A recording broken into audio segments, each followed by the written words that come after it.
Hello everyone, I hope आप सभी बहुत अच्छे होंगे। तो आज हम बात करेंगे अदानी एनर्जी सॉल्यूशंस की। जो पहले अदानी ट्रांसमिशन हुआ करता था, फिर उसने अपना नाम चेंज किया बिकॉज़ वो डिस्ट्रीब्यूशन में भी आ गया था, स्मार्ट मीटरिंग में भी आ गए थे और जो कूलिंग सॉल्यूशंस, फिर अभी तो उन्होंने नए नए सेगमेंट्स भी शुरू कर रहे हैं धीरे धीरे। तो पूरा डिस्कशन करेंगे बिजनेस का। फिर मुझे लगा कि ये वीडियो में यूजुअली क्या होता है, मुझे 30 to 35 मिनट्स में अपने दिमाग में एक रखता हूँ टाइम कि इस ड्यूरेशन में मैं सारा बिज़नेस कवर करूँगा। बट आज कोई ड्यूरेशन नहीं है मेरे पास, बिकॉज़ मुझे ऐसा लगा कि कल और परसों शायद लोगों की छुट्टी होगी और आपके पास टाइम बहुत सारा होगा। और कमेंट्स में मेरे को काफ़ी सारे लोग कहते हैं कि आप पावर सेक्टर बहुत अच्छे से समझाते हो, उसमें क्या क्या चीज़ें होती है, सिंप्लीफाई। बिकॉज़ मैं तो हमेशा से कहता हूँ, मेरा वीडियोज़ का यूएसपी जो होता है मुझे आता है, मेरे को पता है मैं क्या ट्रैक कर रहा हूँ, क्या नहीं कर रहा हूँ, क्या काम चल रहा है, क्या नहीं चल रहा है। लेकिन वही चीज़ अगर मैं बड़े बड़े वर्ड्स यूज़ करके यहाँ पे समझाऊंगा तो आपको कुछ समझ नहीं आएगा। बहुत सारी ऑडियंस ऐसी भी होगी जिसे सब समझ आ रहा है, लेकिन बहुत सारों को नहीं पता है कि एक ट्रांसमिशन कंपनी में क्या फ़र्क होता है, एक डिस्ट्रीब्यूशन कंपनी में क्या डिफरेंस होता है, कितनी वैल्यू चेन में कितने सेगमेंट्स होते हैं। जब पावर जहाँ से जनरेट हो रही है, एक सेगमेंट अलग हो गया आपका पावर जनरेशन का। फिर कुछ कंपनीज़ हैं जो सिर्फ ट्रांसमिशन में काम करती हैं, और फिर कुछ कंपनीज़ हैं जो लास्ट माइल वाले सेगमेंट में काम करती हैं, डिस्ट्रीब्यूट करती हैं पावर को। तो अदानी एनर्जी सॉल्यूशंस एक ऐसी कंपनी है जो जनरेशन में तो नहीं है, लेकिन ट्रांसमिशन और डिस्ट्रीब्यूशन में भी है, and it is present in a very big way. तो अपने आप को मैं रेस्ट्रेन नहीं करूँगा, बिकॉज आप लोगों में काफ़ियों का रिक्वेस्ट भी आता है कि आप वीडियो को लंबा रखो, कोई प्रॉब्लम नहीं है, हम पूरा देखेंगे। तो अब मैं कुछ नया ट्राई कर रहा हूँ, बिकॉज लास्ट वीडियो भी 52 मिनट्स का था, मुझे नहीं पता था इतना बड़ा हो जाएगा, लेकिन मैंने सब कुछ कवर किया जो मुझे करना था। तो आज भी यही चीज़ रहेगी। आप लोग अगर बोर हो रहे हैं, कुछ करने को नहीं है, तो एक कॉफ़ी पकड़ें, दो पेपर्स पकड़ें, A4 शीट, तीन में भी, और एक बढ़िया सा पेन लें और बैठ जाएं। इस 1 घंटे में हम पूरा डिस्कस करेंगे। तो इस वीडियो में इसका ऑब्जेक्टिव क्या है ना, इस वीडियो का सिर्फ ये ऑब्जेक्टिव नहीं है कि आपको अदानी एनर्जी सॉल्यूशंस के बारे में बताऊं। इस वीडियो का ये ऑब्जेक्टिव है कि आपको ये पता चलेगा इस टाइम पे एट प्रेजेंट इंडियन गवर्नमेंट हो या फिर प्राइवेट सेक्टर प्लेयर्स हों ट्रांसमिशन में, बिकॉज मैं तो बहुत वीडियोस बना चुका हूँ इन सब के ऊपर। इससे आपको एकदम क्लैरिफाई हो जाएगा और डिटेल में जाके आप समझेंगे कि चल क्या रहा है यार, ये पावर इंडस्ट्री में, पावर सेक्टर में, एनर्जी सेक्टर में चल क्या रहा है। और मैं आपको रिलेट करके बताऊंगा, बिकॉज अदानी ग्रीन एनर्जी को भी मैंने डिस्कस किया है। तो अगर आपने वो वीडियो नहीं देखी है तो वो भी आप देख सकते हैं, आपको और अच्छे से अंडरस्टैंडिंग क्लियर हो जाएगी। और एक चीज़ और आपको पता चलेगी कि अदानी का स्केल क्या है, किस क्रेजी स्केल पे काम करता है अदानी। और ये भी पता चलेगा कि इस कंपनी को छोड़ दो, अदानी को छोड़ दो, और ये आपको पता चलेगा कि जो जो एक पावर सेक्टर में कंपनीज है उनको किस नज़रिए से देखना होता है, कैसे एनालिसिस करना होता है। तो चलते हैं सीधा डिस्कशन में। तो अदानी करता क्या है, अदानी एनर्जी सॉल्यूशंस करता क्या है। आपको बैकग्राउंड इन्फॉर्मेशन थोड़ा सा दूं। ऑफ कोर्स सब पहले अदानी एंटरप्राइज के अंदर होता था, जो फ्लैगशिप कंपनी है। फिर उनको लगा कि ओके, ट्रांसमिशन वाला जो हमारा सेगमेंट है वो एक फुली फ्लेज्ड हो चुका है और इसको हम डाइवेस्ट कर सकते हैं। तो उन्होंने अदानी ट्रांसमिशन हुआ करता था उस टाइम पे, उन्होंने उसको अलग से डीमर्ज करके अलग से लिस्ट करवाया। और फिर इनिशियली वो सिर्फ और सिर्फ ट्रांसमिशन में था। फिर 2018 में इन्होंने रिलायंस इंफ्रास्ट्रक्चर के, आपको पता होगा ये सारी चीज़ें, आई होप सो, कि जो इन्होंने मुंबई में जो रिलायंस इंफ्रास्ट्रक्चर का पूरा जो इंटीग्रेटेड सेटअप था, उसमें डिस्ट्रीब्यूशन, सॉरी, उसमें ट्रांसमिशन और डिस्ट्रीब्यूशन तो था ही, उसमें जनरेशन भी था। मैं आज की डेट में क्या कह रहा हूँ कि अदानी एनर्जी सॉल्यूशंस ट्रांसमिशन में है और डिस्ट्रीब्यूशन में है, जनरेशन में नहीं है। आप इस चीज़ को समझो। इलेक्ट्रिसिटी सबसे पहले कहाँ से आ रही है? अब भगवान तो ऊपर से आके दे नहीं रहा है, ज़मीन से निकल नहीं रही है, तो कहीं ना कहीं वो जनरेट हो रही है। कहाँ से को क्या आपका सोर्स है, it doesn't matter for this video at least. Renewable sources से हो रही है, या फिर थर्मल से हो रही है, या फिर कोई भी आपका कन्वेंशनल सोर्स है, न्यूक्लियर है, वहाँ से आपकी पावर जनरेट हो रही है, उसको कहते हैं हम पावर जनरेशन कंपनीज़। और फिर कंपनीज़ आती हैं जो वो पावर जनरेट हुआ है, वो तो हमारे घर से, लेट्स से मैं देहरादून में रहता हूँ, तो मेरे घर से 800 किलोमीटर्स पे, लेट्स से कोई भी हरियाणा में अरावली वाला आप प्लांट ले लो, जो कोल पावर बेस्ड प्लांट है, उसको आप एक एग्जांपल ले लें। तो वहाँ से उस इलेक्ट्रिसिटी को, सॉरी, वहाँ से उस इलेक्ट्रिसिटी को जनरेट करके उत्तराखंड पहुँचाना है, तो वो काम जनरेट यूजुअली जनरेशन कंपनीज नहीं करती हैं। उन्होंने तो जनरेट करके छोड़ दिया, अपना काम ख़त्म। फिर वहाँ से आता है ट्रांसमिशन कंपनीज का जो role, their role comes into play after that. जो जनरेट करी पावर, अपना ट्रांसमिशन इंफ्रास्ट्रक्चर बैठाएंगे, स्कीपर जैसी कंपनी जो मैंने डिस्कस करी थी, या KEC इंटरनेशनल है, वो बेसिकली आपका टावर्स बैठाएंगी, कंडक्टर्स जैसे अपार इंडस्ट्रीज़ कंडक्टर्स है बनाती है, डायनेमिक केबल्स हो गई, KEI हो गई, पॉलीकैब हो गई, ये सब जो कंडक्टर्स बनाती हैं, ट्रांसमिशन आपने टावर्स खड़े किए, अब उसमें कंडक्टर्स आपने बिठाए। अगर HVAC लाइन है, हाई वोल्टेज AC लाइन है, तो वो डिफरेंट तरीके से बनेगी, उसमें सब स्टेशंस डिफरेंट तरीके से होंगे। लेकिन अगर आपकी हाई वोल्टेज DC लाइन्स है, यो यूजुअली इनको बनाना बहुत टफ होता है। और अगर आपको बहुत लंबे डिस्टेंस पे पावर को ट्रांसमिट करना है, तो आप यूजुअली प्रेफर करते हैं HVDC, high voltage direct current line, because उस पर आपका कंट्रोल बहुत हो जाता है, और सिंक्रोनाइजेशन काफ़ी हद तक आप कर सकते हैं। बिकॉज क्या है, दो अगर ग्रिड हैं वो अलग अलग फ्रीक्वेंसी पे काम कर रही हैं। अगर आपको पता है कि इंडिया में कौन सी फ्रीक्वेंसी पे करंट रन करता है, तो आप कमेंट्स में ज़रूर बताना। और ये चीज़ है कि अगर दो सब स्टेशंस को, दो ग्रिड को हमको कनेक्ट करना है, और AC की फ्रीक्वेंसीज अलग हैं या उनकी पोलैरिटी अलग है, तो जो HVAC में अगर हम कर रहे हैं, हाई वोल्टेज AC करंट, अगर हम जो यूजुअली जो हमारे ट्रांसमिशन लाइन होती हैं, ट्रेडिशनली जो आज तक होती आई हैं, उसमें वो कंपैटिबिलिटी लाना मुश्किल होता है। लेकिन आज के हम जैसे पावर ग्रिड की हो गई, वो बात करते हैं वन नेशन वन ग्रिड की बात करते हैं, तो हमको मतलब सारी ग्रिड को सिंक्रोनाइज करना है। और उसके लिए जब हम यूज़ करते हैं HVDC, तो वो ज़्यादा फ़ायदेमंद होता है और ज़्यादा बेनिफिशियल होता है, जिनको फ़ायदेमंद का मतलब नहीं पता है। लेकिन एक मिनिमम डिस्टेंस होता है, उससे ऊपर अगर हमको ट्रांसमिट करनी है पावर, तो ही हम HVDC प्रेफर करते हैं। अदरवाइज HVDC का जो इंफ्रास्ट्रक्चर कॉस्ट है, रनिंग कॉस्ट है, वो सब ज़्यादा हो जाता है अगर हमको छोटे डिस्टेंस में ट्रांसमिट करना है। फिर हम यूजुअली HVAC प्रेफर करते हैं। तो पावर जनरेशन कंपनी ने जनरेट कर दी पावर, ट्रांसमिशन कंपनीज़ ने इंफ्रास्ट्रक्चर बैठाया अपना, चाहे थर्ड पार्टी को बोला कि आप EPC का काम करके बैठाओ। लेकिन जैसे अदानी एनर्जी सॉल्यूशन जो हम डिस्कस कर रहे हैं, वो ट्रांसमिशन में भी है, जनरेशन में उसका अभी मैं बताऊंगा। उन्होंने अभी एक प्लांट को बंद किया है, धनाऊ का जो प्लांट था, जो रिलायंस इंफ्रास्ट्रक्चर से इन्होंने 2018 में ख़रीदा था डिस्ट्रीब्यूशन के लिए। तो जो मैंने आपको बताया, जैसे रिलायंस इंफ्रास्ट्रक्चर से जो इन्होंने एसेट्स को एक्वायर किया, वो इंटीग्रेटेड था, उसमें जनरेशन भी था, ट्रांसमिशन भी था, और फिर डिस्ट्रीब्यूशन की साइड की कंपनीज आती हैं। तीन चीज़ मैंने बता दी, जनरेट किया किसी कंपनी ने, किसी ने ट्रांसमिट किया, और लास्ट माइल कनेक्टिविटी के लिए ट्रांसमिट तो हो गई, लेकिन अब मेरे घर तक कौन पहुंचाएगा बिजली, इलेक्ट्रिसिटी जो मेरे घर तक पहुंचा रही है, उन्हें हम कहते हैं डिस्ट्रीब्यूशन कंपनीज, शॉर्ट में वो होता है डिस्कॉम्स। तो तीन अलग अलग टाइप के प्लेयर्स हो गए, एक तो जनरेट करा है, एक ने ट्रांसमिट करा है, और एक ने डिस्ट्रीब्यूट करा है। ठीक है, तो अदानी पिछले क्वार्टर से पहले उसका पावर जनरेशन में भी उसका जो एक ही प्लांट था, धनाहू वाला जो प्लांट है उसका, मुंबई में। तो I am not sure if I am spelling it correctly, pronouncing it correctly. तो उनका जो वो प्लांट था, वो उन्होंने रिलायंस इंफ्रा से एक्वायर किया था, और अब उन्होंने बंद किया है for the obvious reasons, because वो जो थर्मल जो जो जो वो पावर प्लांट था, वो पोल्यूटिंग था, कन्वेंशनल पावर प्लांट था, बहुत पुराना था, 25 ईयर्स उसको होने वाले हैं। तो क्या है, जो अदानी एनर्जी सॉल्यूशंस है ना, ये बिज़नेस है बहुत ज़्यादा केपेक्स हैवी बिज़नेस। तो आपको मतलब हमेशा आपको कहीं ना कहीं से फंडिंग उठानी पड़ती है। अभी इन्होंने रिसेंटली 8-9 करोड़ का QIP किया है, Q2 में ही इन्होंने QIP से इतना पैसा रेस किया था। तो इनको हमेशा फंडिंग की ज़रूरत पड़ती है।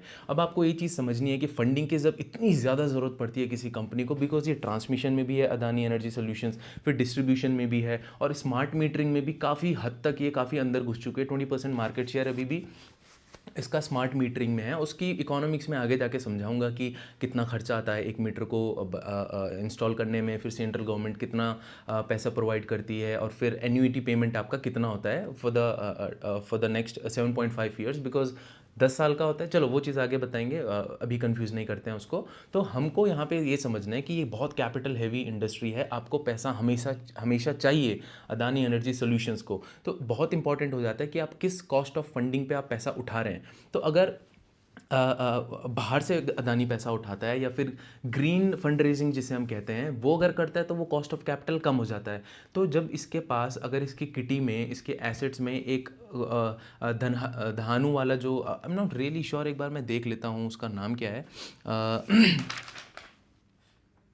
दहानु, DAHANU, दहानु जो पावर प्लांट है, वो पोल्यूटिंग है, कन्वेंशनल है, 25 ईयर्स पुराना है। तो उसकी एसेट में वो अभी भी इंक्लूडेड था इस क्वार्टर से पहले। तो उसका जो कॉस्ट ऑफ कैपिटल है, वो slightly on the higher side था, बिकॉज ESG नॉर्म्स में फिर प्रॉब्लम्स आ रहा है फुलफिल करने में। तो एक बार उन्होंने अपने एसेट से ये हटा के अपनी ही ग्रुप कंपनी में किसी और को दे दिया है वो एसेट। तो अब इनका जो कॉस्ट ऑफ कैपिटल होगा रेज करने का, वो कम हो जाएगा। तो ये इनका एक डिसीजन था उस प्लांट को बेचने का। तो अब आप समझ गए। अभी अपनी स्क्रीन पे आप देखो कि ट्रांसमिशन सब चीज़ें मैंने बता दी हैं, लेकिन एक बार आप देख लो ताकि आपको विजुअली देख के आपको ज़्यादा देर तक याद रहे। 4 सेक्टर्स हैं अभी अभी अभी फ़िलहाल इसके पास, transmission, distribution, smart metering and cooling solutions. Okay, तो सर्विंग ट्रांसमिशन में देखते हैं B to B customers such as power generation companies and state and national governments. मतलब पावर जनरेशन कंपनीज ने पावर जनरेट करी and they would ask Adani energy solutions to transmit that power, and state and national government में भी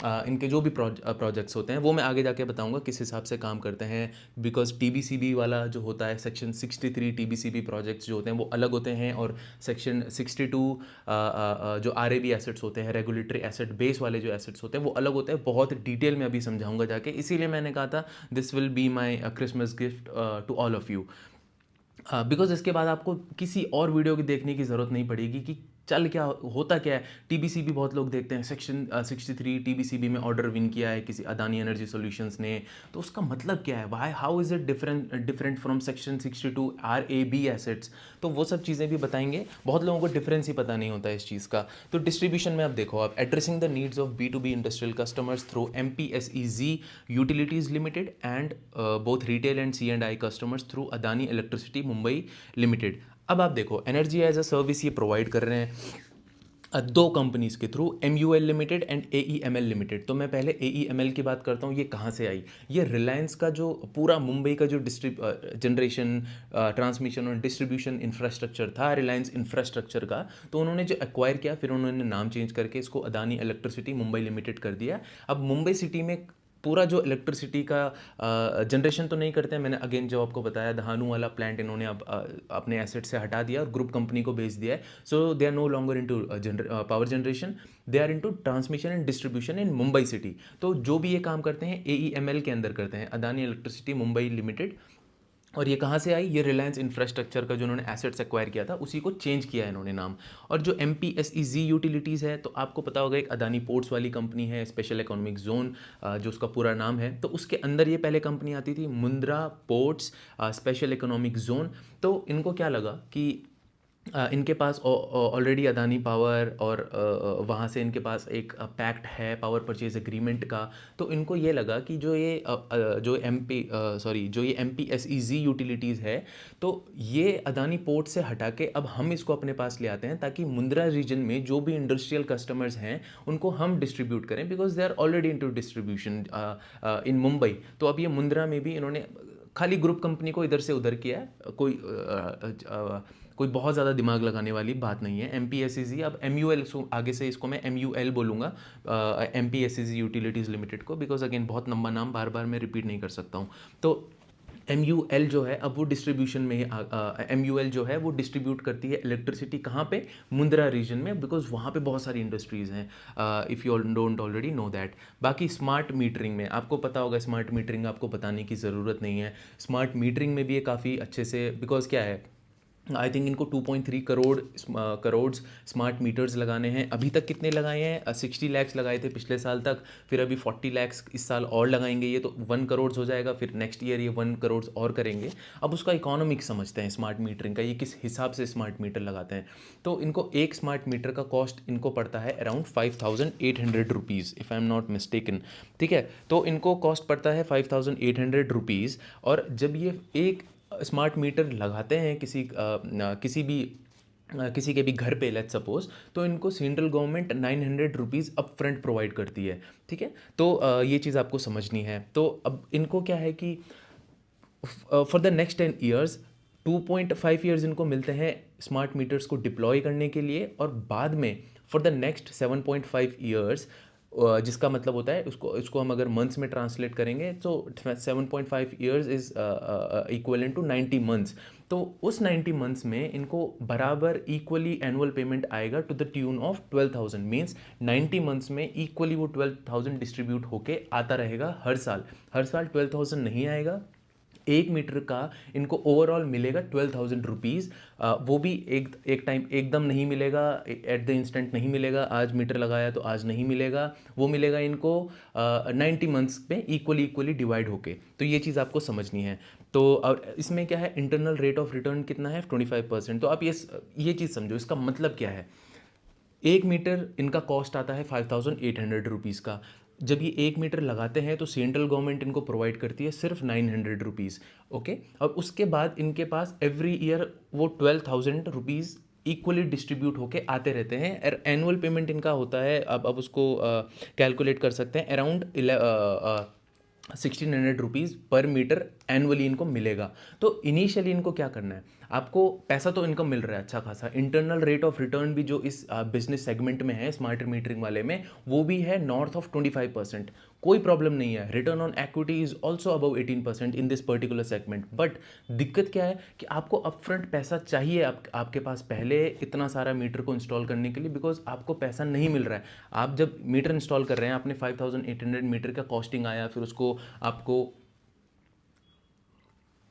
labour cost, implementation cost and an number of cost को जोड़ के आपको 5,800 का कॉस्ट आ रहा है 1 मीटर में। बट जो सेंट्रल गवर्नमेंट है वो तो अपफ्रंट सिर्फ 900 प्रोवाइड कर रही है, तो बाकी जो गैप है आपको वो खुद से पहले केपेक्स करना पड़ेगा उसका। दैट्स वाई मैं शुरू से मैं ये कह रहा हूँ, जो अदानी एनर्जी सॉल्यूशंस है इस बिजनेस की जो सबसे बड़ी आप कहेंगे characteristic, and it is also a very big risk for a company that is into transmission and distribution segment, कि इनको केपेक्स बहुत ज़्यादा चाहिए, बहुत ज़्यादा अपफ्रंट पैसा इनको उठाना पड़ता है। That's why you will see ये अदानी एनर्जी सॉल्यूशंस है, इधर ना उधर से कभी ना कभी पैसा उठाती रहती है, फंड रेज करती रहती है। Adani group as a group हमेशा कहीं ना कहीं, और जो इसका टर्मोइल होता है वो फंड रेजिंग के ही टाइम पे आता है, आपने ये चीज़ भी देखी होगी। सो मैं कोई पॉलिटिकल साइड नहीं लूँगा, मेरा इंटरेस्ट है यहाँ पे सिर्फ और सिर्फ बिजनेस को डिस्कस करना, और कोई बात नहीं यहाँ पे मैं नहीं करने वाला हूँ। बाकी चौथा सेगमेंट है इनका कूलिंग सॉल्यूशंस। कूलिंग सॉल्यूशंस बहुत हद तक अभी पिकअप नहीं हुआ है। अब आप बोलेंगे कूलिंग सॉल्यूशंस क्या, कूलिंग सॉल्यूशन में आप समझो डिस्ट्रिक्ट कूलिंग इंफ्रास्ट्रक्चर जो होता है डीसीआई, ये क्या करेंगे, बल्क में कूलिंग सॉल्यूशंस प्रोवाइड करेंगे। फिर चाहे वो डेटा सेंटर की रिक्वायरमेंट्स हों, या रेजिडेंशियल स्पेस में रिक्वायरमेंट्स हों, या कमर्शियल बिल्डिंग्स में रिक्वायरमेंट्स हो कूलिंग की, तो कूलिंग एज अ सर्विस ये प्रोवाइड करेंगे। आगे जाके अभी बहुत, मतलब इस बिजनेस सेगमेंट में अभी बहुत ज़्यादा कुछ हुआ नहीं है, but as and when data centre and these cooling requirements start to pick up, उसके बाद ये कहीं ना कहीं ये बिजनेस जो है काफ़ी अच्छा ग्रोथ पोटेंशियल रखता है। लेकिन उसको देखना पड़ेगा किस हिसाब से ये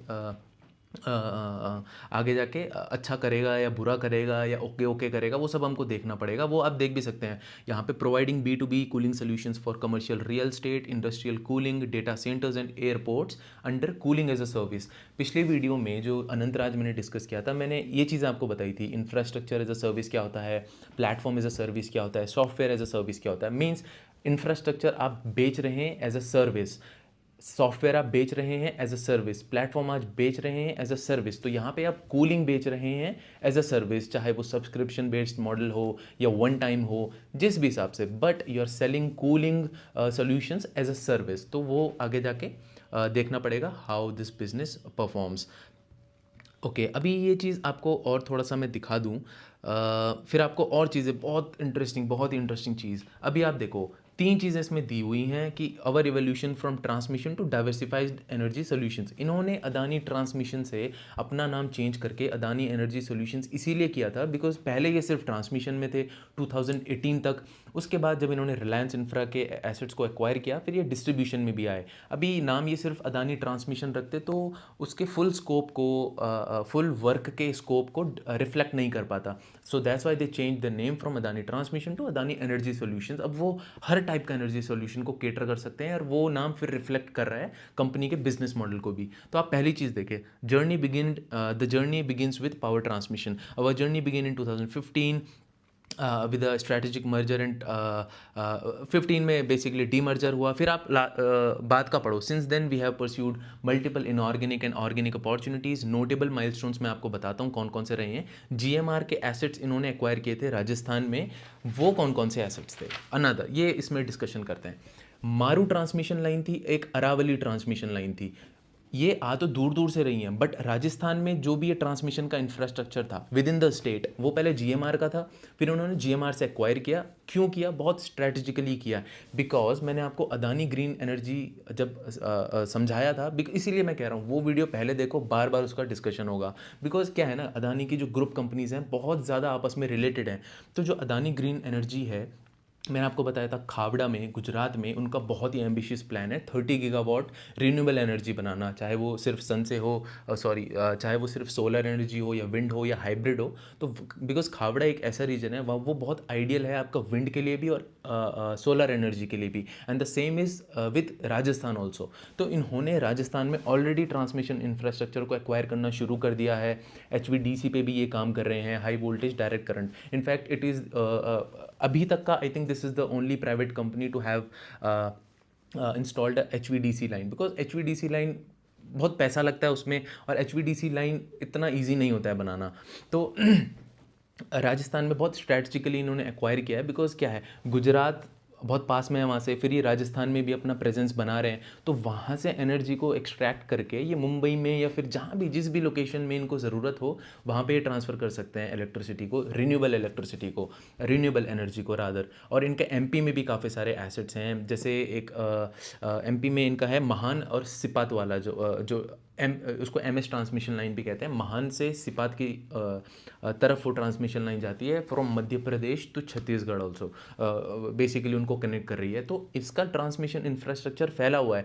energy, Adani energy green energy produce कर रही है कहाँ पे, खावड़ा में, गुजरात में। और उसके लिए ऑलरेडी इवैक्यूएशन इंफ्रास्ट्रक्चर है, बिकॉज आइसोलेशन में मैंने बहुत बारी बताया है, अगर रिन्यूएबल एनर्जी आप खावड़ा में क्रिएट कर रहे हैं तो रात में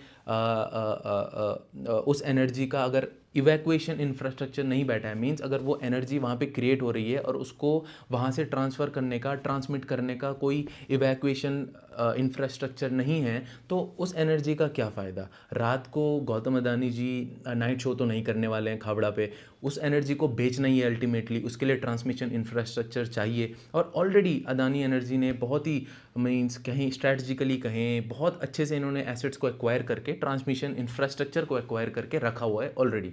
तो GMR में इसके वो वाले एसेट्स हैं, Reliance infrastructures transmission assets in Gujarat, Madhya Pradesh and Maharashtra, जो मैंने आपको ऑलरेडी बताया। KEC इंटरनेशनल के भी इन्होंने ट्रांसमिशन एसेट्स एक्वायर किए हैं, और कल्पतरू के भी इन्होंने ट्रांसमिशन एसेट्स वेस्ट बंगाल में एक्वायर किए हुए हैं, ठीक है। और SL के भी इन्होंने किए हैं, और एसर ट्रांसको के भी किए हैं, जो मैं महान और सिपात वाली आपको एक ट्रांसमिशन लाइन बता रहा था। कन्फ्यूजिंग हो सकता है, इसीलिए मैंने कहा था पेन और पेपर लेके बैठना, बिकॉज मैंने ऑलरेडी पढ़ा हुआ ये चीज़, और बार बार सुन के मेरे दिमाग में है कि हाँ ओके, महान से सिपात वाली जो लाइन है, फिर खावड़ा में ये है, मारू और अरावली वाली जो लाइन है और विखरोली वाली जो लाइन है, खारगर से विखरोली वाली लाइन, ये आपको एक बार में नहीं समझ आएंगी, आपको लिखना ही पड़ेगा। फिर आप चलते फिरते उसको पढ़ लो, फिर आपको बहुत सारी चीज़ें क्लियर हो जाएंगी, ठीक है। अभी diversification into power and distribution, इसको फटाफट देखते हैं। मैंने आपको बता दिया था कि कैसे ये डिस्ट्रीब्यूशन में आए, सो मैं इसको डिस्कस नहीं कर रहा हूँ। And evolution into energy solutions को भी मैं डिस्कस नहीं कर रहा हूँ।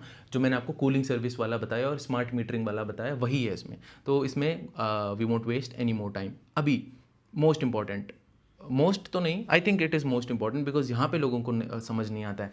अभी आप देखो इनका share holding and operating structure. मेरा आपको प्लान इसके शेयर होल्डर और ऑपरेटिंग स्ट्रक्चर बताने का नहीं है, बट इस स्लाइड में बहुत ऐसी इंपॉर्टेंट इन्फॉर्मेशन है जो आपके आज नहीं, आपको फिर जब भी आप पावर सेक्टर देखेंगे आपके ये काम आएगा, and you will thank me for life कि आपने ये स्लाइड एक्सप्लेन करा, ठीक है। अभी ट्रांसमिशन में हम देखते हैं, ट्रांसमिशन में इन्होंने दो चीज़ें लिखी हुई हैं, एक तो सेक्शन 63 TBCB एसेट्स और सेक्शन 62 RAB एसेट्स।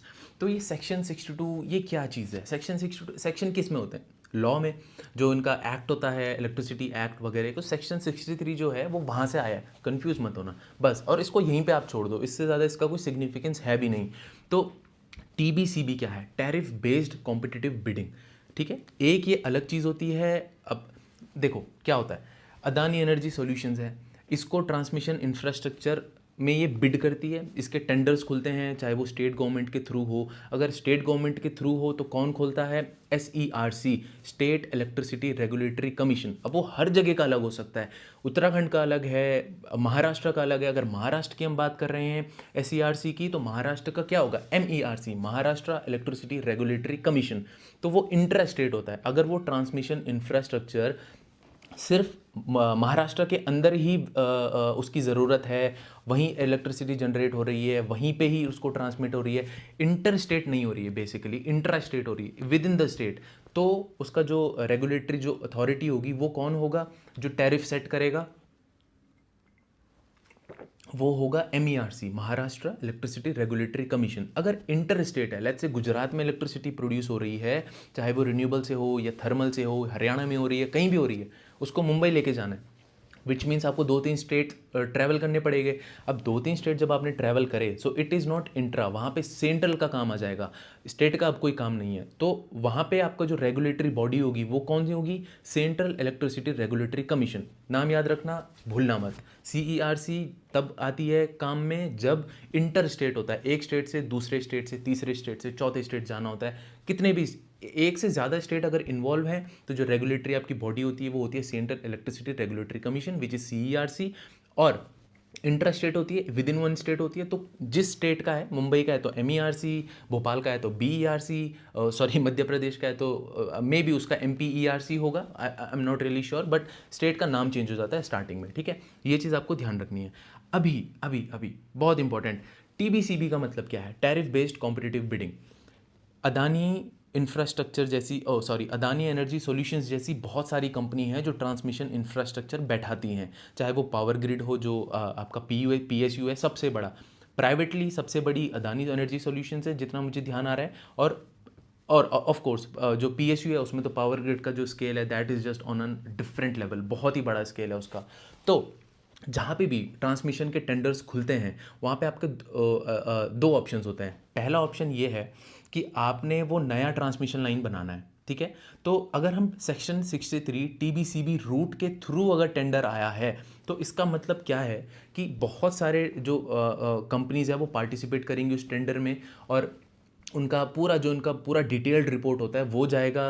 अगर इंटर स्टेट है तो CERC पे जाएगा कि हमारा इतना खर्चा आएगा, लेट्स से गुजरात से मुंबई में पावर को ट्रांसमिट करके लेके आना है, इवैक्यूएट करके लेके आना है। लेट्स से अदानी ने, KEC ने, बहुत सारी, जो KEC तो खैर सिर्फ इंफ्रा उसमें मोस्टली EPC में है, लेकिन बहुत सारी कंपनीज उसमें बिड करेंगी टेंडर में, और उस हिसाब से वो बोलेंगी कि हमारा इतना कॉस्ट आएगा, पूरा समझाएंगी, पूरा डिटेल्ड रिपोर्ट देंगी, और फिर वो जस्टिफाई करेंगी कि लेट्स से कि मैं इतना टैरिफ चार्ज करूँगा अपनी जो इलेक्ट्रिसिटी में ट्रांसमिट कर रहा हूँ। फिर उसमें क्या होता है, जिस भी कंपनी का टैरिफ सबसे कम होता है मोस्टली उसको प्रेफर किया जाता है, बट और भी रीजंस उसके पीछे होने चाहिए कि आपका हिस्ट्री अच्छा होना चाहिए, प्रोजेक्ट आपने टाइम पे कंप्लीटेड करने चाहिए, इतना मिनिमम आपका एसेट होना चाहिए, वो तो एक डिफरेंट बात हो गई। लेकिन यूजुअली क्या होता है, जिसने सबसे कम टैरिफ दिया, जिसने सबसे कम टैरिफ कोट किया, बिकॉज क्या है एसेंशियली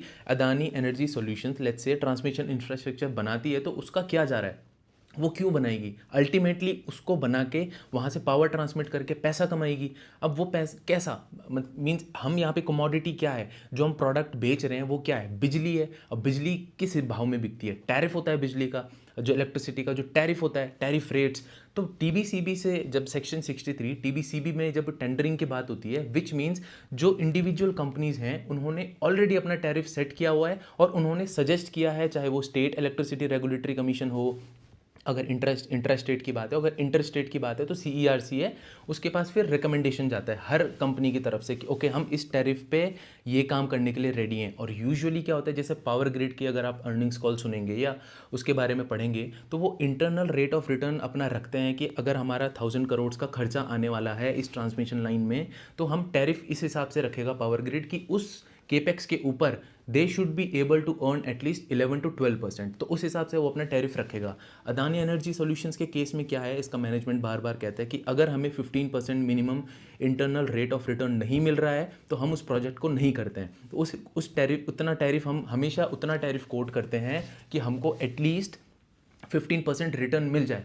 तो डिफरेंस क्या है, 63 TBCB में हमने जब बात करी तो यहाँ पे जो भी कंपनीज हैं जो ट्रांसमिशन लाइन के इंफ्रास्ट्रक्चर के लिए बिड कर रही हैं, they decide their own tariffs. फिर जो CERC के ऊपर है, रेगुलेटरी बॉडी के ऊपर है कि किसका प्रपोजल सेलेक्ट होगा। अब हम बात करते हैं section 62 RAB, regulatory asset base. Usually ये डिस्ट्रीब्यूशन के साइड में होता है, बट ये ज़रूरी भी नहीं है, ओके। तो अभी हम बात करते हैं कि इसके एग्जाम्पल में जितने मैंने बात करी थी ना, टीबीसीबी वाला एग्जाम्पल, टीबीसीबी में जो खावड़ा से भुज वाली इनकी ट्रांसमिशन लाइन है, दैट कम्स अंडर टीबीसीबी। तो वहाँ पे जो भी टैरिफ है, अदानी एनर्जी सॉल्यूशंस ने ऑलरेडी उसको सबमिट किया है और उनका अप्रूव हो गया है। फिर जो महान सिपात वाली लाइन है वो भी टीबीसीबी के अंदर है, और जो इनकी विखरोली वाली लाइन है वो भी टीबीसीबी के अंदर आती है।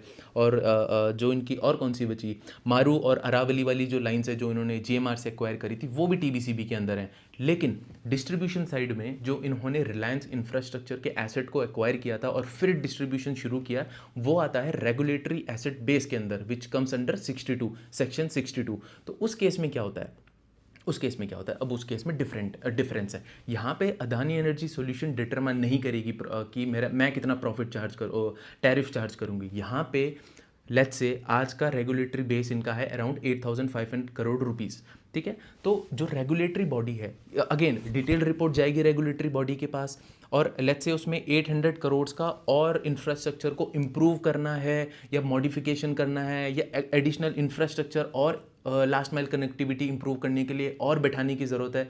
तो 8,000 करोड़ का ऑलरेडी इनके पास है भी, रेगुलेटरी एसेट बेस है भी। तो यहाँ पे लेट्स एज्यूम हाइपोथेटिकली कि पावर डिस्ट्रीब्यूशन ठीक से नहीं हो पा रहा है, कस्टमर्स की कंप्लेन आ रही हैं, और अदानी एनर्जी सॉल्यूशंस को लगता है कि हमको 800 to 1,000 करोड़ रुपीज़ का केपेक्स और करना पड़ेगा इस रेगुलेटरी एसेट बेस के ऊपर, तब जाके जो हमारा जो हमारी सर्विसेज हैं वो एकदम परफेक्ट हो पाएंगी, कोई प्रॉब्लम नहीं होगी, पावर शॉर्टेज नहीं होगा और लास्ट माइल कनेक्टिविटी इंप्रूव हो पाएगी। तो अदानी एनर्जी सॉल्यूशन क्या करेगा, एक रिपोर्ट बनाएगा, प्रपोजल देगा कि हमको इस ऑलरेडी इस एसेट बेस पे हमको 800 to 1,000 करोड़ का ट्रांसमिशन करना है, why this capex is important, सब कुछ सारा डिटेल, और वो सब भेजेगा। अगर सिर्फ इंट्रास्टेट की बात है तो एमईआरसी को भेजेगा, महाराष्ट्र इलेक्ट्रिसिटी रेगुलेटरी कमीशन, और फिर वो एमईआरसी के ऊपर है कि वो उसको लगता है ज़रूरी ये 800 to 1,000 करोड़ का केपेक्स क्या ज़रूरी है क्या नहीं है, और उस हिसाब से अगर उसने अप्रूव कर दिया एमईआरसी ने, तो एमईआरसी डिसाइड करेगा कि ओके इनको 800 to 1,000 करोड़ का केपेक्स लगा इसको इम्प्रूव करने में अदानी एनर्जी सॉल्यूशन को, तो जो इनका जो टैरिफ होगा वो अपवर्ड्स में उसका रिवीजन होगा कि उस टैरिफ को ही थोड़ा बेटर करेंगे, ताकि 15% एटलीस्ट जो इंटरनल रेट ऑफ रिटर्न है, या फिर 15, उसका हमें पता नहीं होता है रेगुलेटरी एसिड बेस का, लेकिन मैं मान के चलता हूँ कि एज्यूम कर लेता हूँ कि 11, 12, 13, 14, 12 to 15% का रिटर्न, ताकि अदानी एनर्जी सॉल्यूशन को अपने एडिशनल 800 to 1,000 करोड़ के केपेक्स के ऊपर मिल जाए। तो यहाँ पे क्या सिग्निफिकेंस है, सबसे बड़ा डिफरेंस क्या है, जो सेक्शन 63 टीबीसीबी में बिडिंग होती है, वहाँ पे जो टैरिफ्स हैं वो जो कंपनीज उस बिड में पार्टिसिपेट कर रही हैं वो खुद से डिटरमाइन करती हैं, और जिसका टैरिफ सबसे कम होगा या अच्छा लगेगा, पूरी रिक्वायरमेंट्स फुलफिल हो रही हैं, उनका टेंडर सेलेक्ट हो जाता है, और फिर टैरिफ में रिवीजन नहीं होता है। तो जो टैरिफ सेट कर रही हैं कंपनीज अपने लिए, उनको बहुत चीज़ें सोचनी पड़ती हैं कि ओके कॉस्ट ओवररन ना आ जाए हमारे प्रोजेक्ट में, और 10 तरीके की कॉस्ट को उनको अकाउंट करना पड़ता है। फिर उनका बहुत इंपॉर्टेंट होता है वो फिगर, बिकॉज उसमें फिर चेंज नहीं हो सकता है। और सेक्शन 62 आरएबी में क्या है, जितना एसेट आप उसके ऊपर बिल्ड करते जाएंगे, अगर अभी 8,000 करोड़ का एसेट है, लेट्स से 1-2 हर साल आप 1,000 करोड़ के एसेट को उसके ऊपर बढ़ाते जा रहे हैं, इंप्रूव कर रहे हैं बेसिकली इंफ्रास्ट्रक्चर को, ट्रांसमिशन इंफ्रास्ट्रक्चर को, तो आपका जो टैरिफ है वो अपवर्ड्स में रिवाइज करती रहेगी जो स्टेट की रेगुलेटरी कमीशन है इलेक्ट्रिसिटी का। तो ये डिफरेंस होता है, एक में आपका टैरिफ फिक्स हो गए, एक में depending on your RABs regulatory asset base जितना बढ़ता रहेगा आपका टैरिफ भी उतना बढ़ेगा, और बढ़े हुए एसेट पे फिर आप उतना 12 to 15% का रिटर्न जनरेट करेंगे। इसीलिए आरएबीज को हम कहते हैं कि ओके इनका एसेट बेस बढ़ना चाहिए, बढ़ते रहना चाहिए, ताकि ये उस बढ़े हुए एसेट बेस पे 11 to 15% रिटर्न्स जनरेट करेंगे। और ये बहुत इंपॉर्टेंट चीज़ है, दोबारा आपको कहीं भी ये समझने की ज़रूरत नहीं है, बिकॉज आई होप मैं बहुत अच्छे से ये चीज़ें समझा पाया हूँगा। बाकी डिस्ट्रीब्यूशन में हम आते हैं। डिस्ट्रीब्यूशन में मैंने आपको 2 कंपनीज बताई थी, AEML Adani energy Mumbai limited, Adani electricity Mumbai limited जो रिलायंस इंफ्रा से इन्होंने चेंज किया, और दूसरा मुंद्रा वाला जो MUL मैंने बताया था, MPSEZ लिमिटेड को शॉर्ट में MUL करके। तो अब उसमें आप शेयर होल्डिंग देख सकते हैं, जो अदानी इलेक्ट्रिसिटी मुंबई वाला है उसमें QIA का 25% है, बट ये मेरा पॉइंट ऑफ डिस्कशन नहीं है। और बाकी ये डिस्ट्रीब्यूशन में आप थर्ड पॉइंट देखो, पैरेलल लाइसेंसिंग के लिए भी ये काम कर रहे हैं, कहाँ, नवी मुंबई थाने में, गौतम बुद्ध नगर में और मुंद्रा तालुका में। पैरेलल लाइसेंसिंग क्या होता है कि यहाँ पे ऑलरेडी एक डिस्कॉम इलेक्ट्रिसिटी डिस्ट्रीब्यूट कर रहा है कस्टमर्स को। तो जब भी कोई कंपनी पैरेलल लाइसेंसिंग के लिए अप्लाई करती है या जाती है, उसका मतलब ये है कि ऑलरेडी एक डिस्ट्रीब्यूटर वहाँ पे है और हम चाहते हैं कि इसके अलोंग साइड हम भी काम करें ताकि कॉम्पिटिटिव इंटेंसिटी ठीक हो जाए और मोनोपोली ख़त्म हो जाए। तो इसीलिए पैरेलल लाइसेंसिंग ये होती है और इसीलिए ये अंडर अप्रूवल में है, ये आप देख सकते हैं। मे बी ये अप्रूव हो गई हो, बिकॉज ये जो मैंने स्लाइड है ये एनुअल रिपोर्ट से उठाई है, वो पुराना होगा, अप्रैल मई का होगा वो एनुअल रिपोर्ट। तो आपको you have to take it with a pinch of salt, because ये चीज़ मुझे कहीं मिल नहीं रही थी और मुझे दिखाना था। स्मार्ट मीटरिंग की मैं हम बात करें, मैंने कर दी smart metering, I won't discuss it in this video any more. और cooling solutions again I won't discuss it because अभी वो बहुत ही इंसेप्शन वाले फेज में है। ओके, अभी हम बात करते हैं, रुको, इसकी मैं बात नहीं करूंगा बट आप अपनी स्क्रीन पे देख लो ट्रांसमिशन के ऑपरेशनल एसेट्स कौन कौन से हैं इनके पास। सिर्फ पहले की बात करते हैं, बाकी आप खुद से देख लेना। Maharashtra eastern grid power transmission company limited, ये एसेट्स इनके पास हैं या इन्होंने एक्वायर किया हैं या खुद से बनाए हैं। रूट लेंथ कितना है सर्किट किलोमीटर्स का, 1217 सर्किट किलोमीटर्स का वो ट्रांसमिशन का लेंथ है। ट्रांसफॉर्मेशन कैपेसिटी कितनी है, ट्रांसफॉर्मेशन कैपेसिटी क्या होता है, मैंने आपको ट्रांसफॉर्मर्स वाली वीडियो में बताया है, जाके एक बार चेक कर लेना, आपको समझ आ जाएगा। 6000 MVA का ट्रांसफॉर्मेशन कैपेसिटी है, मतलब कितना पावर वो जो ट्रांसमिशन लाइन है वो कितनी पावर ट्रांसफ़र कर रही है। इलेक्ट्रिसिटी अलग होती है, पावर अलग होती है। पावर की जब हम बात करते हैं, power is equal to voltage into current, which means volt into amperes. तो यहाँ पे जो ट्रांसफॉर्मेशन कैपेसिटी है, it is not current, it is power, that's why its unit is MVA, mega volt amperes. Volt amperes मतलब जब आप volt और ampere को मल्टीप्लाई कर रहे हैं तो एसेंशियली आप समझो we are talking about power and not talking about current. तो ये आपको ध्यान देना है। नंबर ऑफ सबस्टेशन कितने हैं इसमें, 2। काउंटर पार्टी कौन है, स्टेट है, CERC नहीं है, स्टेट है, which means this is under, this is with in Maharashtra. आपको दिख भी रहा होगा नाम, महाराष्ट्र ईस्टर्न ग्रिड, इसीलिए काउंटर पार्टी इसमें स्टेट आई है। नीचे वाला आप देखेंगे कि उसमें काउंटर पार्टी स्टेट भी है, सेंटर भी है, ठीक है, उस हिसाब से आपको देखना है। ऐसे होते हैं इनके ट्रांसमिशन एसेट्स, मेरा एम ये है आपको दिखाना। बाकी transmission assets under construction, again ये भी मैंने इनका एनुअल रिपोर्ट से उठाया है, तो वो 3-4 महीने पुराना है। मे बी जो भी अंडर कंस्ट्रक्शन है इसमें से क्या पता कुछ कुछ कंस्ट्रक्टेड हो गया हो, बट बहुत फ़र्क नहीं पड़ेगा उस चीज़ से। अंडर कंस्ट्रक्शन भी आप देख सकते हैं, काउंटर पार्टी वगैरह सब कुछ आप देख सकते हैं, मैंने आपको बता दिया। डिस्ट्रीब्यूशन में इनके 2 ही हैं, जैसे मैंने आपको बताया था, अगेन वो चीज़ आप देख सकते हैं। और स्मार्ट मीटर प्रोजेक्ट्स में अगेन बिहार, उत्तराखंड, असम और आंध्र प्रदेश में इनके अभी अभी टेंडर्स हैं, अभी भी इनके करंटली टेंडर्स हैं और धीरे धीरे 10 करोड़ ऑफ स्मार्ट मीटर्स में और टेंडर खुलेंगे और 20% इनका अभी तक का शेयर है। पूरे जितने भी स्मार्ट मीटर्स के टेंडर्स आते हैं 20% इनका शेयर है और ये कह रहे हैं मैनेजमेंट कि 20% हम मेंटेन करके रखेंगे। तो जो 10 करोड़ है उसमें से भी एडिशनल 2 to 2.5 करोड़ मीटर्स का इनको और ऑर्डर मिलेगा। तो रेवेन्यू विजिबिलिटी है as long as they can raise enough money to do the initial capex, वो तो आपको समझना पड़ेगा। बाकी Q2 की हाइलाइट्स देख लेते हैं कैसी हैं। कंसोलिडेटेड फाइनेंशियल परफॉर्मेंस में बता रहा हूँ, YOY में आप चेक करो, काफ़ी अच्छा ग्रोथ आया है। टोटल इनकम हो, ऑपरेशनल रेवेन्यू हो, पैट हो, एडजस्टेड पैट। आप यहाँ पे ना आपको ये चीज़ भी दिखेगी कि जो इनका पिछला वाला क्वार्टर था, इसमें आप अच्छा यहीं पे भी देख सकते हैं एडजस्टेड फॉर, जो इनका टेबल है उसके नीचे नोट लिखा है, उसमें से भी आप थर्ड लाइन में आओ, adjusted for an exceptional item due to carve out of the Dahanu power plant of ₹1506 crore. अभी इसका मतलब क्या है, बिकॉज वो जो दहानू वाला पावर प्लांट था that was not under TBCB route, that was under regulatory asset base वाला, जो मैंने सेक्शन 62 रेगुलेटरी एसेट बेस बताया। बिकॉज दहानू पावर जो प्लांट है वो एसेंशियली रिलायंस इंफ्रास्ट्रक्चर का था और इन्होंने एक्वायर किया था उसे 2018 में जब ये डिस्ट्रीब्यूशन वाले बिजनेस में आए थे। तो उसका जो बुक वैल्यू है, उस पावर प्लांट का जो बुक वैल्यू है that was 2321 crore rupees, but regulated asset base जो है जिसके ऊपर ये टैरिफ कमा रहे थे that was only 815 crore rupees. अभी उन्होंने ये एसेट बेच के, तो यहाँ पे डिफरेंस कितना आया, 1500 करोड़ रुपीस का इनको एक्सेप्शनल आइटम जो इनको जो यहाँ पे इन्होंने लिखा भी है एडजस्टेड पैट, इन्होंने जो लिखा है जो टेबल में एडजस्टेड पैट है उसमें इन्होंने एक आप देखेंगे हैश टाइप का डाला हुआ है एडजस्टेड पैट में, तो उसका एक्सप्लेनेशन मैं आपको बता रहा हूँ कि 15 करोड़ रुपीस का एडजस्टेड इनको एक्सेप्शनल आइटम दिखाना पड़ा बिकॉज बुक वैल्यू थी 2300 something crore rupees, but regulated asset base जिसके ऊपर टैरिफ का रिवीजन होता है और जिसके ऊपर ये कमाते हैं बेसिकली, जो रिटर्न्स भी कमाते हैं, वो सिर्फ 800 का था। तो बीच का डिफरेंस इनको एज एन एक्सेप्शनल लॉस या फिर एक्सेप्शनल आइटम की तरह इनको दिखाना पड़ा। वो चीज़ आप समझो, ठीक है। अभी क्या है, अभी एक चीज़ आप समझोगे जो मैंने आपको बताई और आपके दिमाग में ये क्वेश्चन आना चाहिए था, अगर नहीं आया तो। जब इन्होंने धानु वाला पावर प्लांट अपनी ही किसी ग्रुप कंपनी को बेचा है, तो वहाँ से क्या हुआ कि जो 800 करोड़ का इनका रेगुलेटरी एसेट बेस है वो कम हो जाएगा, बिकॉज उस प्लांट का जो RAB था वो 800 करोड़ रुपीज़ था। अब वो तो कम हो गया बिकॉज आपने किसी और को, भले अपनी ग्रुप कंपनी को बेचा है, बट आपका जो वहाँ पे एसेट्स थे अदानी एनर्जी के अंदर, वो अब एसेट नहीं है। बिकॉज मैंने आपको पूरा बताया, ESG norms, cost of capital reduce करने के लिए उन्होंने एक पॉल्यूटिंग जो आपका पावर प्लांट है वो बेचा।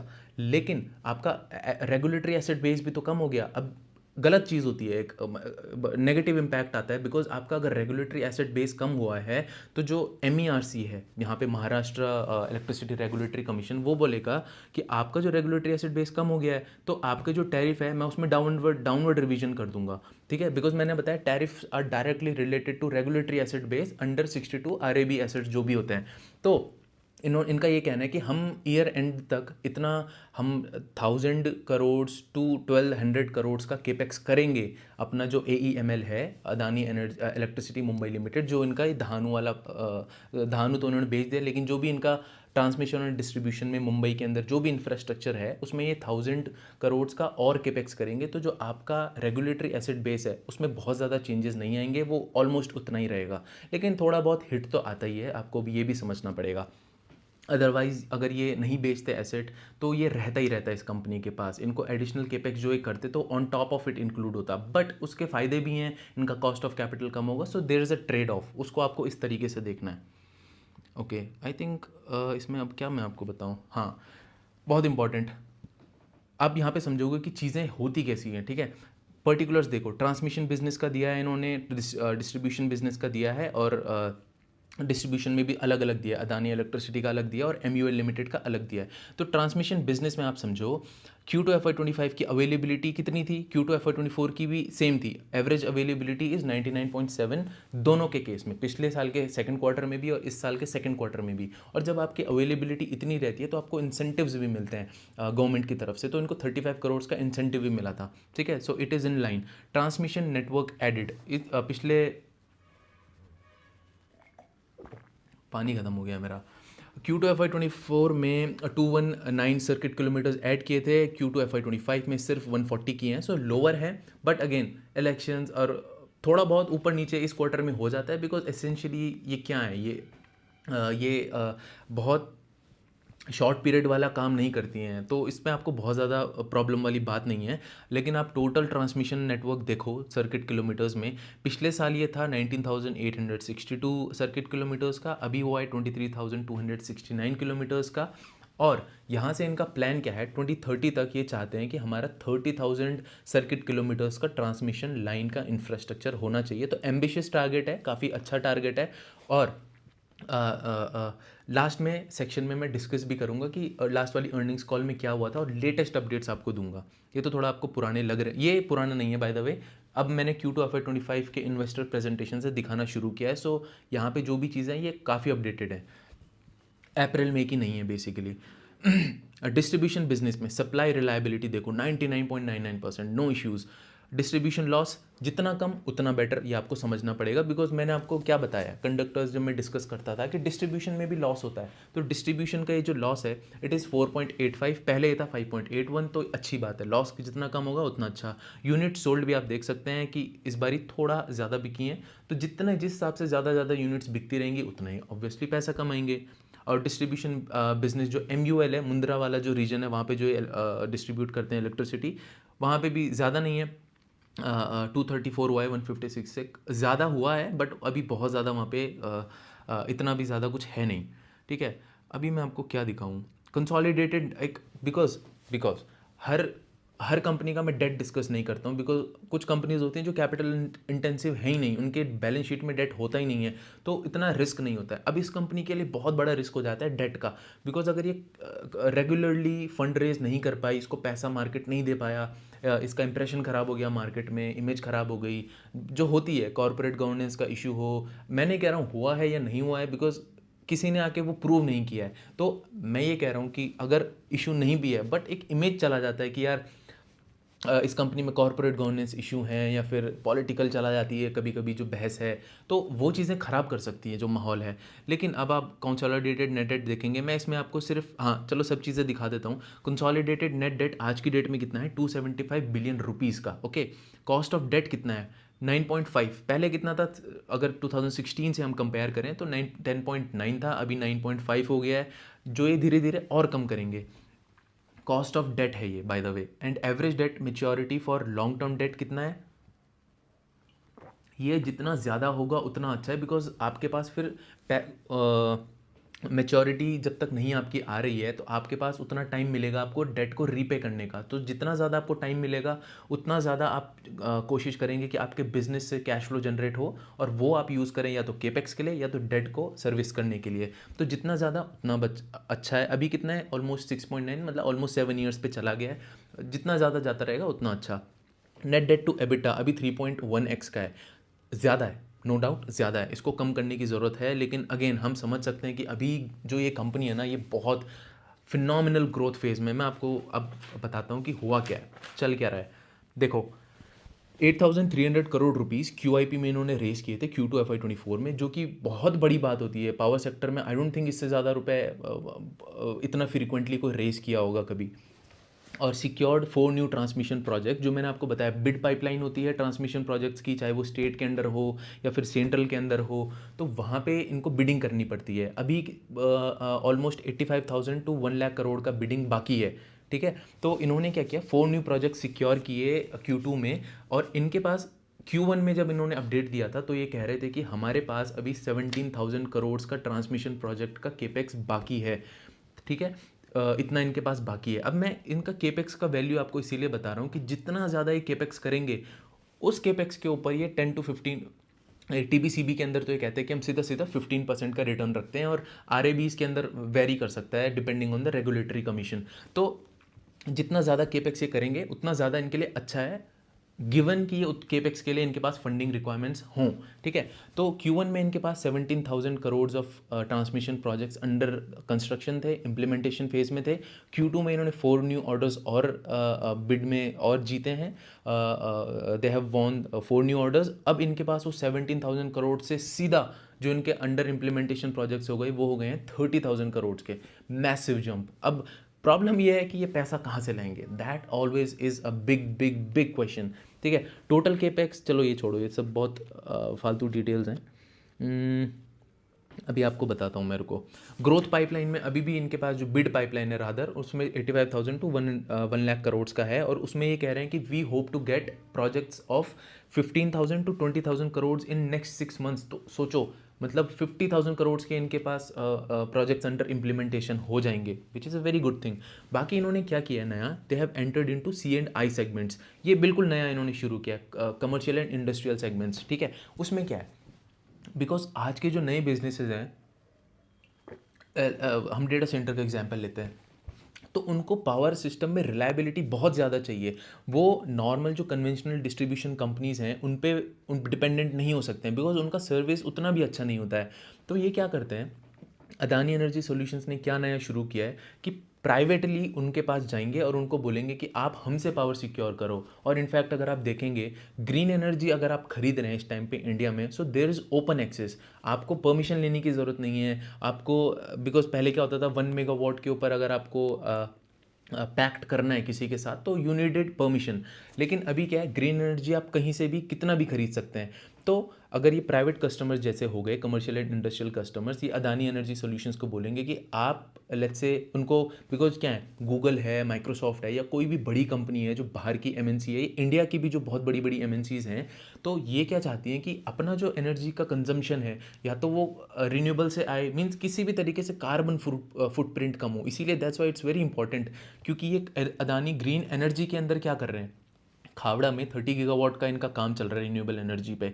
तो वहाँ से ये एनर्जी, और जहाँ जहाँ इनका चल रहा है राजस्थान में, इधर उधर इधर उधर, तो वहाँ से ये एनर्जी सोर्स करेंगे और डायरेक्टली थ्रू ओपन एक्सेस ये कमर्शियल एंड इंडस्ट्रियल कस्टमर्स को बेचेंगे। और इस सेगमेंट में क्या है, मार्जिन्स बहुत आई हैं, मार्जिन्स 98% के इसमें मार्जिन्स हैं। तो उस हिसाब से आपको देखना पड़ेगा कि आगे जाके, अभी कुछ नहीं है, अभी तो इन्होंने सिर्फ क्या किया है, पहले इन्होंने पायलट शुरू किया था, बिकॉज सीमेंट का बिजनेस है, पोर्ट का बिजनेस है, और अदानी विल्मर है। तो इंडिया में ही अक्रॉस 100 इस्टेब्लिशमेंट ऑफ 3 बिजनेसेस, जिनका सीमेंट है, पोर्ट है और अदानी विल्मर है, प्राइवेटली इनको एनर्जी प्रोवाइड किया और सक्सेसफुल रहे थे। तो अब ये धीरे धीरे और कस्टमर्स को लेके आ रहे हैं, पैक्ट साइन कर रहे हैं। 5000 megawatt, sorry, by year end we will have a volume of 5000 million units of electricity. तो वहाँ से भी ये कह रहे हैं कि हम एबिटा जनरेट करना शुरू करेंगे, बिकॉज जितना भी रेवेन्यू आएगा वो मोस्टली एबिटा में ही रिफ्लेक्ट होगा, 98%, जैसे मैंने आपको बताया। तो इसमें कोई प्रॉब्लम नहीं है।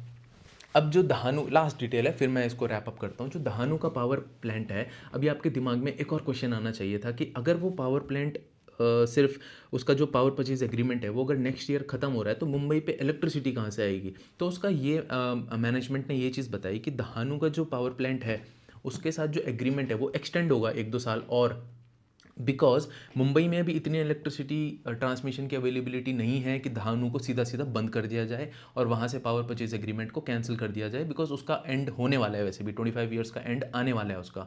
तो ये क्या कर रहे हैं, जैसे मैंने बताया, स्ट्रैटेजिक एक्विजिशन उन्होंने पहले से ही बिठाए हुए हैं। तो ये ऑलरेडी राजस्थान में HVDC पे काम कर रहे हैं। HVDC मैंने आपको पहले भी बताया, उसमें 7000 का केपेक्स आएगा और अगस्त 25 तक, मतलब आज से ऑलमोस्ट आप कह सकते हैं 9-8 महीने बाद इनका वो काम कंप्लीट हो जाएगा। और उससे ये क्या करेंगे, 1000 megawatt of electricity, means 1 gigawatt of electricity को इवैक्यूएट करके ले आएंगे मुंबई में। तो दहानू का पावर प्लांट तब तक बंद नहीं होगा जब तक सस्टेनेबली और successfully 2 gigawatt, means 2000 megawatt of electricity is not successfully and sustainably transmitted into Mumbai from different states.